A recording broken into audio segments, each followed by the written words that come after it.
God of creation, there at the start, before the beginning of time.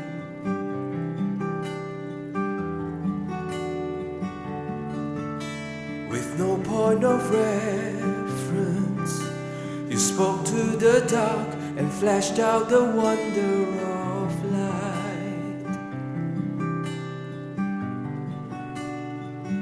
And as you speak, 100 billion galaxies are born. In the vapor of your breath, the planets form. If the stars were made to worship, so will I can see your heart in everything you've made. Every burning star, a signifier of grace. If creation sings your praises, so will I.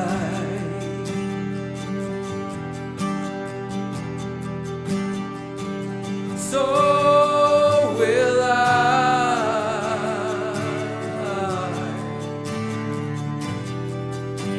The God of your promise, you don't speak in vain, no syllable empty or void.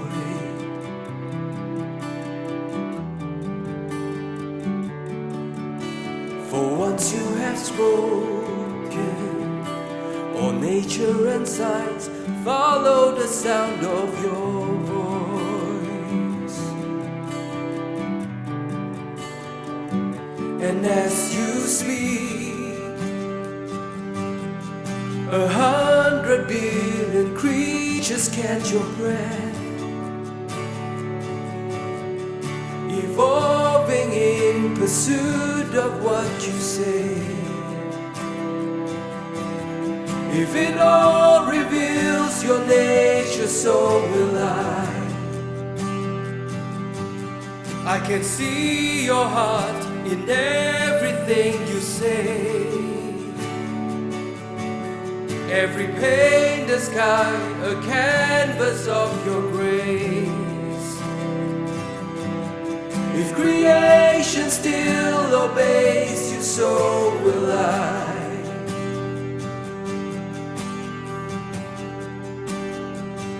So will I. So will I.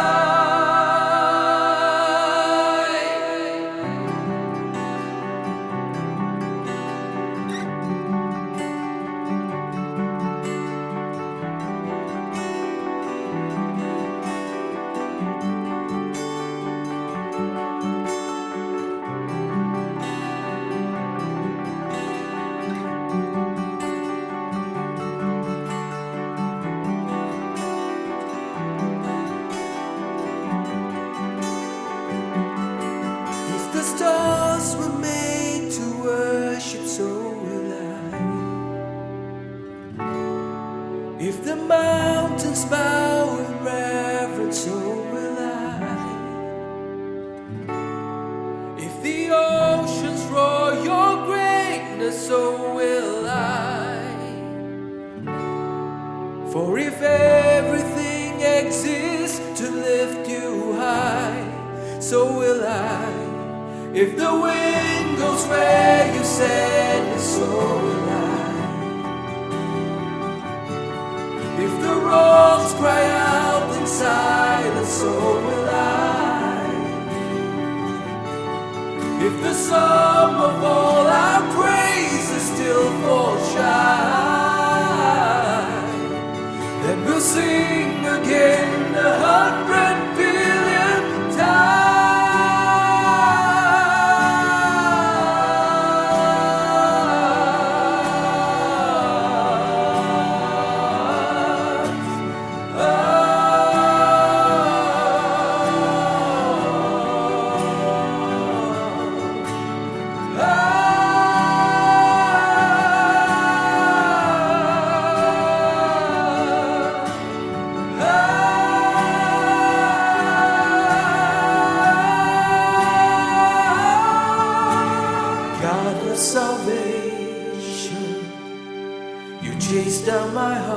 through all of my failure and pride.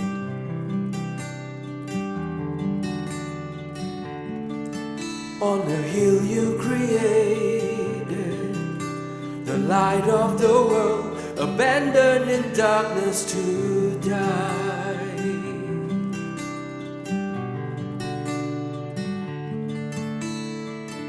And as you speak, 100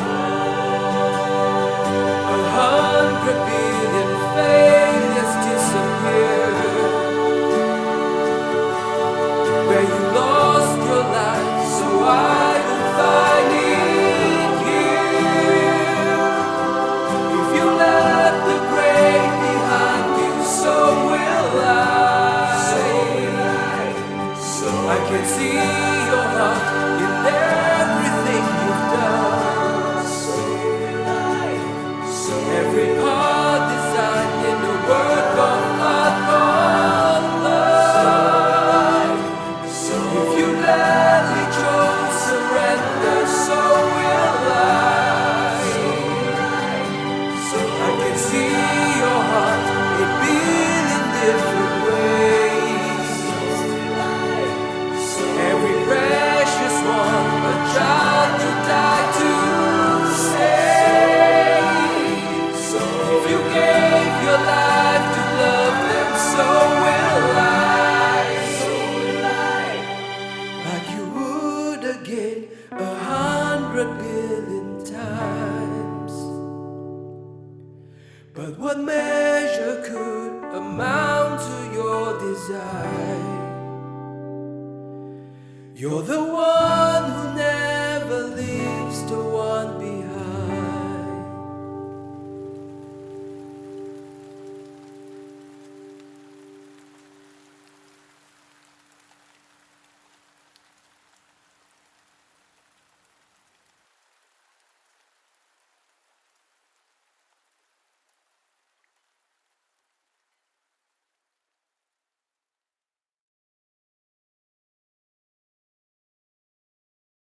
I want to talk a little bit about how I always wanted to cover this song. Yeah, it's good because it's you are the one that suggested this song, isn't it? So It's a very good to epic tell a song. I story. don't know how to put it, but I also don't want That's it. to. One word, epic. Yeah, it's a very epic song. You know, when I first listened to this song, when Chris said, "Well, we had to do this song," I think the immediate thought I had was, "What a long song!" It was such a long song. But having listened to it and then going through the lyrics and actually like immersing into the song. I had to listen to it over and over again because every time I really immerse myself into the song, it just reveals like an onion, you know. It's like It peeling the peels, layers of the yeah. onion, and suddenly you just realize that, oh, this is the whole Bible Yeah, packed into one song. Yeah, I think It's like what a perfect song it is, you know. The first time you hear it, it's like, oh, such a long song. I hope this is going to be an epic song, like, you know, one of those like epic progressive metal songs, you know, that goes on for like God knows however many minutes. And this one was, you know, no different, but it was a very basic arrangement. You know, it's nothing, you know, progressive or special about it, but you start reading the lyrics and my God, it's so beautiful.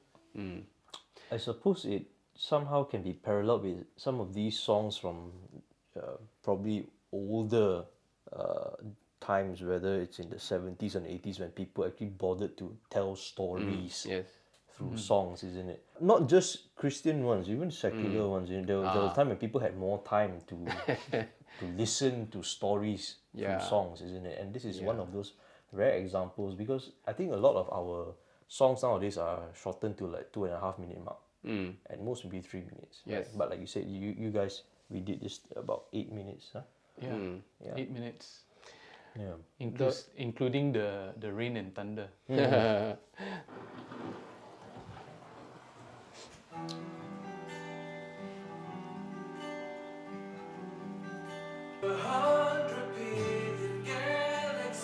This was such a good idea. This actually adds the percussive element into the song. The stars were made to Well, I can listen to the intro again and again and not feel tired of it. Well, I like the chord E minor. If you listen to the two layers, both of them work so well, right? The two layers of guitar, simple plucking. As a subtle start, it worked really well because you want to start very calm, very soft, and then slowly building up. The plucking again worked very well with the rain and the thunder. And I noticed that the thunder was just right before the singing, right? Yeah. The It was big one. What I like about the two layers of strumming, what really came to the fore was actually in the chorus bit. Because what happened was that one layer of the guitar started sounding like a shaker. Yeah.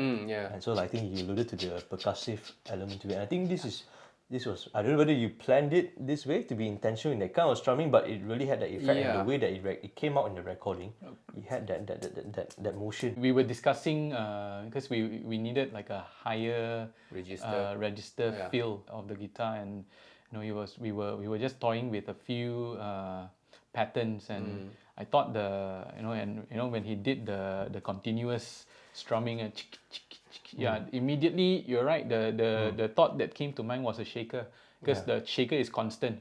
So I needed something constant to carry the element of percussion during the chorus.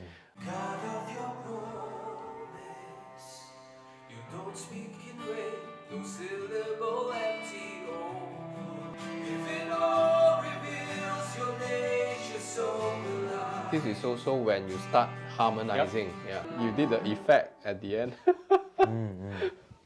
The Yeah. echo building up in the song. I just thought that it makes sense to just make a little difference in the second stanza with that octave. As a matter of fact, before I recorded those lines, hearing his voice alone with reverb on, it already has hints of octave that you can hear. It's like a ghostly octave that you can hear in the background. Okay. So I thought that was where I got the idea that might as well just make it prominent by actually putting it in the second verse.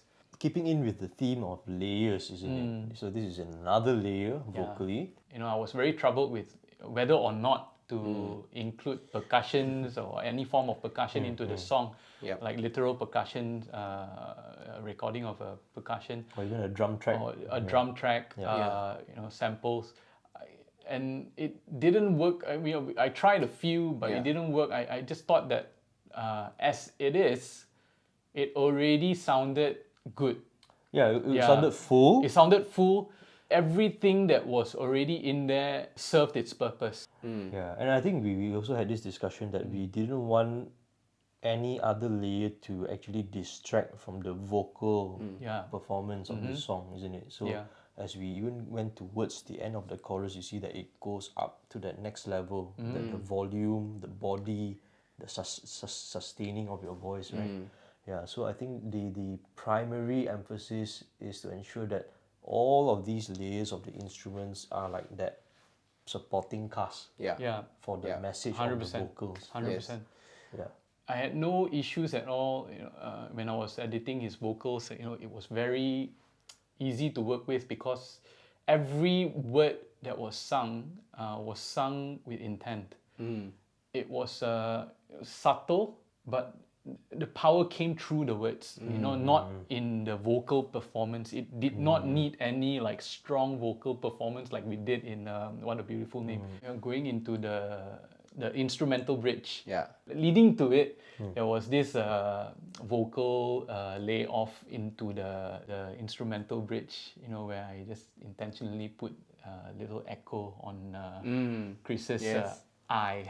That was quite nice, I thought. Thanks to that effect, it makes it sound really, epic. Thinking of a Chinese song right now. So. Pu ai. Okay, let's not go there. It's a very warm sounding There, yeah. piano, okay. yeah. Okay. You chase down my heart through all of my failures. On this part, I actually sing through. Yeah. So just to contrast from the other stanza. This is the part where I said they use a G chord instead. This sound reminds me of the Doogie Howser TV series. Oh, The okay. theme song Yes, is yes, this yes. keyboard sound. Yes. So I remember where I hear that from. Doogie Howser. Yeah. That constant rhythm on the keys that you put. 2 notes only. It's just Yeah. 2 notes, Yep. but I felt it really complemented your not only the strumming of the guitar, but it again provided that body, of like a rhythm for the song. Yeah. So if again no drums, don't need it. You've got this as that constant thing. It's almost like raindrops in constant tempo. Yeah, exactly. So I like that. Yeah. I can listen to it over and over again without getting bored.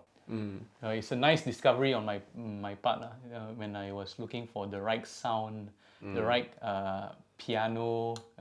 It needed to be a piano sort of sound. I knew at the back of my head that it has to sound warm, and it has to sound like the tone has to be right. I like the vocal bit whereby it almost gives me this image whenever he was singing through that last chorus. Then you kept on having that refrain of "so will I, Yes. so will I." So it's like weaving through all of that chorus by the echo, like "I'll do it, I'll do it, I'll yep. respond to it." Exactly. So it felt like a very nice dance, At the last chorus, It felt joyful, yeah. So from Why? a more sober tone to a bright tone, Yeah. isn't it? The end, yeah? somber to bright. Yeah, the E minor to the G. To the Yes. G, yeah. So we hope you've enjoyed this walkthrough of the song "So Will I," where we've unpacked the different approaches to song arrangement and even the way we sing, including the instruments that we've utilized. Do hit the subscribe button, turn on the notification bell. Let us know what you think actually, even in the comment section below. And finally, look out for the videos that are coming up on the left or on the right. Take care. Just one more take. Yep. Hit Getting the there. subscribe button. Yeah, stop hitting us. Yeah. Why always Hit obsessed with us that? on the Hit subscribe us up. Hit us up. It's an American slang, Hit me up. Yeah, hit me Hit up. me It's American up. slang. Yeah. For you, go. No, that's a different. That's not American. that's UK guy. Okay.